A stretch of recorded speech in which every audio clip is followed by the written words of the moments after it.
There's hope for women who experience iron deficiency in pregnancy following a world-first study that links a potential new iron supplement to the possible reduction of some of the debilitating side effects associated with the current treatments. Now, iron deficiency is a common condition in pregnancy with up to 2/3 of women needing supplements. And if it's left untreated, can actually lead to some serious complications such as preeclampsia, premature birth, low birth weight babies, and even long-term cognitive impairment for the infant. Now, joining us today to discuss a study that was led by QIMR Bergerhofer PhD student Sheridan Hellman is Associate Professor David Fraser, who's the head of QIMR's Molecular Nutrition Laboratory. Welcome, Professor. Hi, how are you? Now, the existing iron sulfate treatments can actually cause such severe side effects that up to half of pregnant women stop taking them. But it seems that you've found that iron hydroxide, or the formal name for it, is a promising treatment to treat low iron deficiency. How did you come to discover this? This is actually work that we've been doing in collaboration with colleagues over in the University of Cambridge, or Cambridge University in the UK. And I guess this is quite a common thing in science these days. You can't be experts in everything. So collaborations are something that is really quite common. And what's actually been done is the compound that's been developed, it's called IHAT. We call it IHAT because the technical name is iron hydroxide adipate tartrate, which is a bit of a mouthful for everyone. So IHAT's much simpler.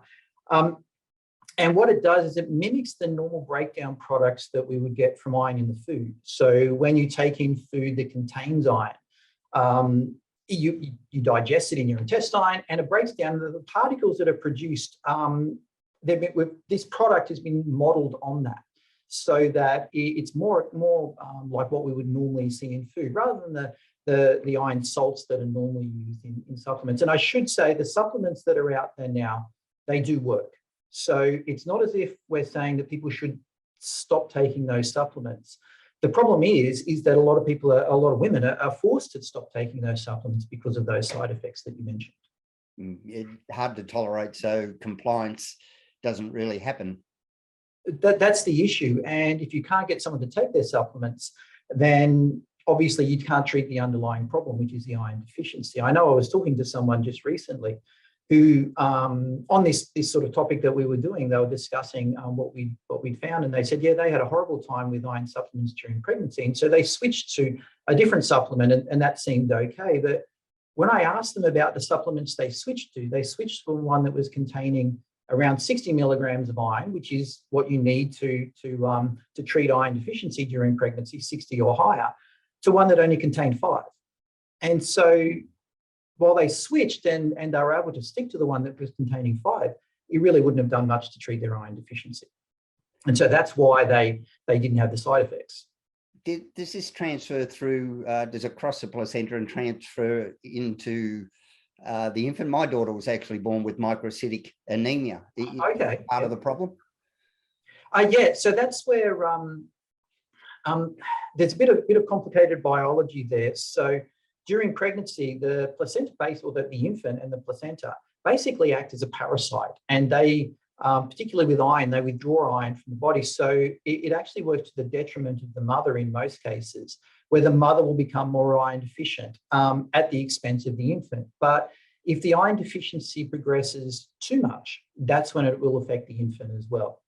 Now, the product we've got, a lot of people get worried when we talk about things like nanoparticles. And this is a nanoparticulate form of iron, but it actually gets broken down in the cells, or our research suggests it gets broken down in the cells lining the intestine. It gets released as normal iron.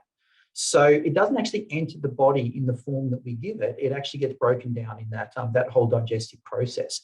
And so the iron that comes through is pretty much just normal iron that the body would see with any type of supplement. It's just the delivery mechanism should make it less likely to produce those problems that people can have with the supplements that are out there at the moment.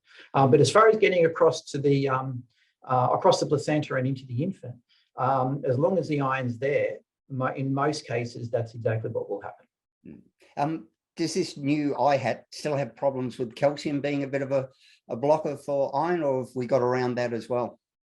We don't actually know that, to tell you the truth. And that's obviously one of the issues with a lot of the multivitamin supplements that are out there at the moment. Other problems that can occur are with zinc and copper. And they're also required for fetal development. And a lot of that comes because we're giving these doses there's such a high dose all at once. And that can just interfere with the, just the transfer of iron across the intestinal barrier. We haven't actually tested that with IHAT, and we're not saying this is a perfect thing by any means, but because it does mimic what you would normally see in food, it should at least provide a lot of benefits there on what's out there at the moment. But that's sort of the research that we need to do, to look at things like whether calcium can interfere. But because this is also not part of a multivitamin, it's probably not something that would be a big concern.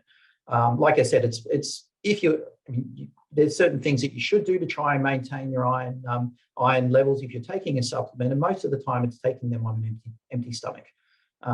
Just because that way, there's a lot of other things that can also interfere. Things like tea, coffee can interfere. The chemicals in them can interfere with iron absorption as well. So yeah, it's not just the calcium that we've got to be concerned about there.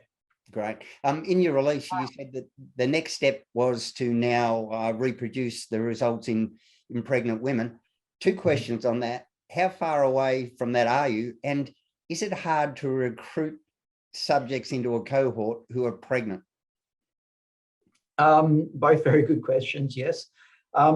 Anything like this, unfortunately, requires funding. And that's the next step for us, is to get funding for the research to do a clinical trial. That would be brilliant. I mean, this stuff, the thing is, as far as answering your second question goes, it's much harder to do these type of studies in pregnant women. And a lot of the reason is the ethics behind it. So every single study we do in people, we have to go through an ethics committee. And obviously the ethical standards have to be higher when you're dealing with pregnant women and children. They're the two ones that are tricky to get. So IHAT's actually been in a clinical trial before. There was a big clinical trial that was funded just recently. We haven't seen the results as yet, because all of these clinical trials are what's called double-blinded. And so they're placebo-controlled, but no one knows who gets the placebo and who gets the supplement until the very end of the study. And there's a code that sort of dictates who got what. It just means that it's double-blinded. No one can no one can sort of interpret the results because they know who got what. And so this study that was recently done with IHAT was done in non-pregnant women and men, and actually in children. We just didn't really have the safety profile to be able to do it in pregnant women. So that's why that's the next step involved. But what I should emphasize with these things is if this is not a pharmaceutical agent. We're not talking a drug, we're talking a nutrient. And so the makeup of this product is, like I said, it does mimic the normal breakdown products that you would see in food. There's nothing in there that wouldn't already be allowed in food. It's basically a nanoparticulate form of iron with some coatings of some organic acids. And those organic acids are food additives, or normally found in food anyway. So that's something that does make it easier for us to get into clinical trial, because we're not talking a pharmaceutical agent, a drug. Yeah. All right, Professor Fraser, thanks so much, and good luck with it. Keep us in the loop, please. Not a problem at all. Thank you very much for your time.